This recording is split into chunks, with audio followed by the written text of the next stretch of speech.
waxaan ognahay doctor in meelo badan ay jiraan in laga furay waxa loo yaqaan cilaajyada oo dadka dhimirka ka buka lagu hayo magaalooyinka waaweyn ee Soomaalidu oo dhan meel kasta marka tagto ma is oran kartaa meelahaasi wax sidaad u aragtaa adu dhakhtar ahaan goobahan cilaajyada ee laga furay wadanka guud ahaan dhulka Soomaalidu doctor dhan horta waxa weeyaan meesha horta ku taa dad islaam Soomaali hadaan nahay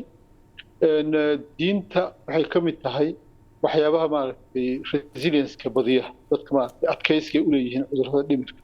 waxyaabaha badiya diinta ka mid tahay waayo walwalka dhimirka maaragtay waxaa la dhaho qulubka depressionka waxyaabahaas oo dhan waxyaabaha maaragtay cudurrada dhimirka keena ama qofka ku haga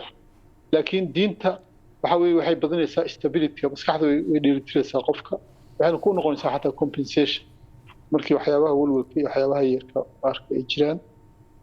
ma xumo anagu waxba kama qabno wadaadada maaragtay anagu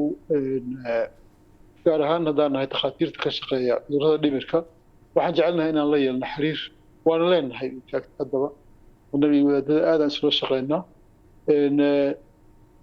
anaga kama soo horjeedno mana diidanin mid waxa weeyaan ka dhaxgala doctor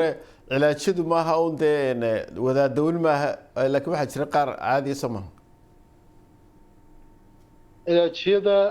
cilaajka waxaan u arkaa anigu meelaha maaragtay diinta lagu daaweeyo dadka quraan akhriska waxyaaba noocaas way jiraan